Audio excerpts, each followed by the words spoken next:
សួស្តីអ្នកនរគ្នាឥឡូវយើងបន្តដោះស្រាយលំហាត់នៅក្នុងជំពូកទី2ដដែលទៅលើ problem 2.8 តែក្នុង problem នេះគេបានសួរថា resolve the force F2 into component acting along U and V axis and determine the magnitude of the component នៅក្នុងលំហាត់នេះមានលក្ខណៈស្រដៀងនឹងលំហាត់ 2.7 ដែរដោយ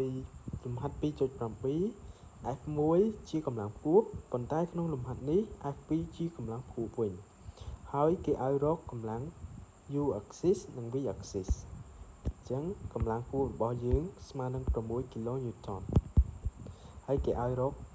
កម្លាំងតាម U និង V axis អញ្ចឹងឥឡូវយើងចូល solution ទាំងអស់គ្នា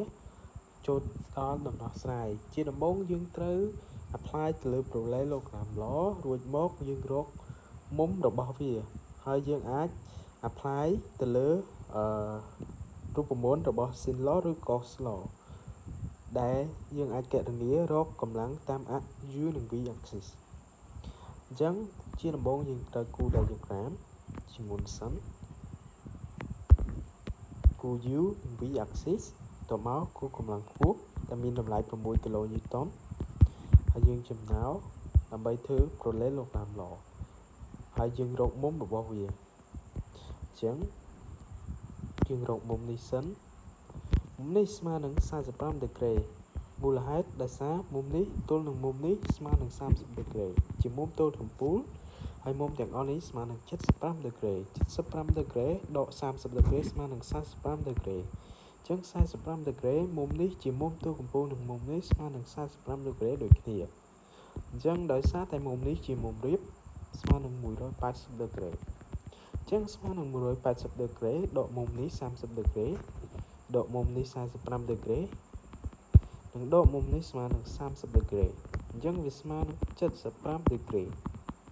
អញ្ចឹងមុំនេះស្មើនឹង75ដឺក្រេហើយមុំនេះក៏ស្មើនឹង75ដឺក្រេដូចគ្នាដោយសារជាមុំឆ្លាស់ហើយមុំនេះស្មើនឹង75ដឺក្រេដូចគ្នាដោយសារតែផលបូកមុំនៅក្នុងត្រីកោណស្មើនឹង180ដឺក្រេអញ្ចឹងយក180ដឺក្រេដក30ដក75ដឺក្រេស្មើនឹង75ដឺក្រេអញ្ចឹងយើងអាច apply ដើម្បីរកមុំបានហើយមុំរកបានហើយអញ្ចឹងយើងរកកម្លាំងបានអញ្ចឹងយើងរកFU មុនកម្លាំងតាម FU នេះជាកម្លាំង FU នេះកម្លាំងនេះអញ្ចឹងយកកម្លាំងនឹងនៅលើ sin នៃមុំ75ដឺក្រេជាមុំដែលទល់នឹងមុំនៃកម្លាំងនឹងស្មើនឹងកម្លាំងផ្គួបដែលសារយើងដឹងទល់នឹងកម្លាំងផ្គួបមុំទល់វាគឺ75ដឺក្រេដូចគ្នាអញ្ចឹងស្មើនឹង6លើ sin 75ដឺក្រេរួចមកយើងទាញរក F2 ស្មើនឹង6គុណនឹង sin 75ដឺក្រេចែកនឹង sin 75ដឺក្រេដូចគ្នាអញ្ចឹងsin 75សម្រួលអស់សល់6គីឡូញូតនអញ្ចឹងយើងអាចដកស្រាយរក FU បានហើយស្មើនឹង6គីឡូញូតនអញ្ចឹងយើងរកកម្លាំងតាម F2 អញ្ចឹងកម្លាំងតាម F2 នេះជាកម្លាំងនេះអញ្ចឹងមុំទល់វាគឺ30ដឺក្រេអញ្ចឹងយកកម្លាំងនឹងនៅលើ sin 30ដឺក្រេស្មើនឹង6នៅលើ sin 75ដឺក្រេដោយសារ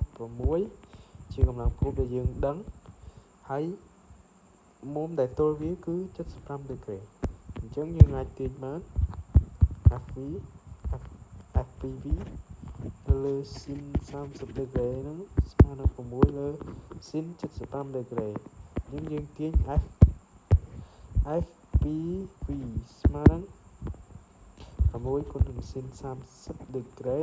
ចែកនឹង sin 75ដឺក្រេ sin 75ដឺក្រេនោះយើងនឹងឃើញស្មើនឹង 3.106 គីឡូញូតនអញ្ចឹងនៅក្នុងលំហាត់នេះយើងដោះស្រាយឃើញនៅកម្លាំងតាម U និង V តាម U ស្មើនឹង6គីឡូញូតននិងតាម V ស្មើនឹង 3.106 គីឡូញូតនអញ្ចឹងលំហាត់នេះបានដោះស្រាយបញ្ចប់